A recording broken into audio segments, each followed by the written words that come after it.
Welcome to www.illinois.healthsourcechiro.com/city/Bolingbrook.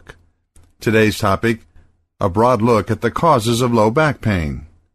Few things are quite as debilitating as back pain. For those who have never experienced a serious backache, the concept is incomprehensible. We use our backs constantly for everything from walking to standing. Every aspect of our daily lives requires our backs to function properly and painlessly. When back pain strikes, the only thought in our heads is how to get rid of it. A better understanding of the mechanics of back pain may help you prevent the problem. Common causes of low back pain include strains, disc herniation, osteoarthritis, spondylosis or spondylolisthesis, and spinal stenosis. Barring mild strains, you will need to consult a doctor for any of these conditions. Spinal stenosis describes a condition where the spinal canal narrows, usually with age. This narrowing places pressure upon nerves in the spinal cord and the nerve roots emerging from the spine itself. Spondylosis and spondylolisthesis are conditions where the vertebrae moves out of position due to a defect in the vertebrae.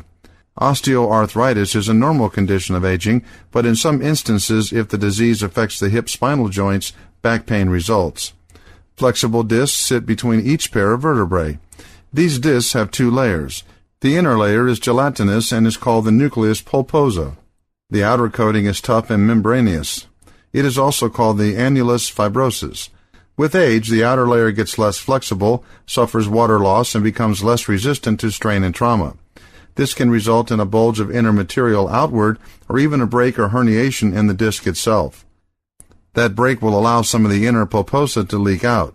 That material can press upon nerves and cause back pain. Strains are caused by repetitive motion, excessive lifting, or sudden jerking movements. The muscle fibers are unusually stretched or in some occasion torn. Swelling, pain, heat, and restricted mobility are the result. Ice, rest, and anti-inflammatory medication will help treat minor strains. More serious strains need to be examined by a doctor.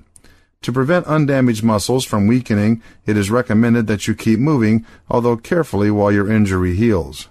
In sprain injuries, there are common factors that make one more susceptible. Being overweight, lifting improperly, smoking, and having poor muscle tone are all factors that increase your odds of developing a muscle strain. Your best chance at preventing such injuries is to lift properly, stay in shape, and avoid sudden twisting movements. Low back pain is particularly nasty because once you have developed the condition once, you're much more likely to experience it again. Long-term back pain can cause people to make postural changes that can only lead to more problems down the road. No matter how you hurt your back, excluding structural abnormalities, most back pain goes away within 3 months. Chronic pain, though, can trigger chemical changes to the body that can lead to a syndrome that keeps the pain going and needs to be treated separately.